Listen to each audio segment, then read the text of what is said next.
Peggy 18.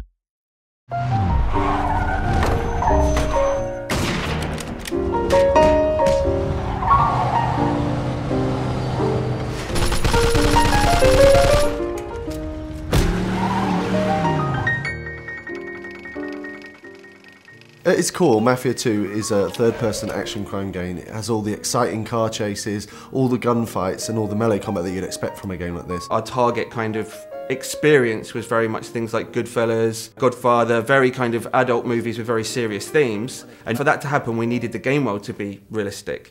Shooting is one of the most important things in the game, and obviously, as we try to be realistic, our weapons are quite lethal. We really want it to feel like deadly combat. What we don't want is the player sort of rushing enemies and doing things like that, you know. You can only take 2 or 3 shots before you actually die. If someone shoots at you, the first instinct is to get behind some cover. It really feeds into that intense feeling that we really want from the gun combat experience. We spent a lot of time and effort on the cover system because the player will spend a lot of time using it.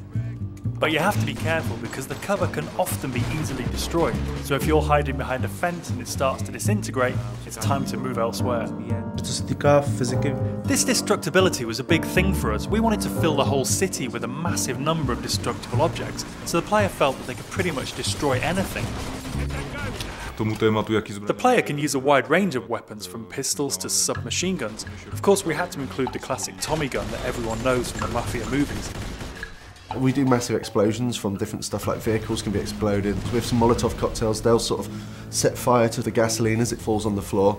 And all these different things are things that you'd sort of expect from the 40s and 50s weaponry. Melee combat in the game is a really sort of visceral experience. We want it to feel really brutal. So it's a very simple system. Using 2 buttons, you perform these either hard punches or light punches. And then using a combination of these, you perform these finishing moves. And the coolest thing is these finishing moves are sort of context sensitive as to where you are in the world. So if you're stood near the hood of a car, then the player might punch a guy and then sort of smash his head against the hood of the car, which is a really cool thing. The driving model is very realistic. So you drive these things, they really feel like period cars. They feel very heavy, they feel really satisfying when you're driving them around. Once you get familiar with the controls, there's a real skill to doing the handbrake turns, the donuts and the skids in the street. The inspiration for these has been the cars and the car chases that you see in gangster movies. So if you visualise a gangster movie chase, you know, the cars screeching around the corner with the smoke coming off the tyres, guys shooting out of the windows with Tommy guns, this is very much one of the key goals for the driving experience. We've got like a few features in the game which allow the player to sort of like personalise their vehicle. In the body shops you can customise the car a fair deal. You choose the car that you like the best. You know, I'm going to choose to take this car on the mission because it's better than every other car in the city. I think that's a pretty cool decision to make. Our gameplay is great. We've got shooting, car chasing, everything a game needs, but we also need to link it to the story to create a believable game.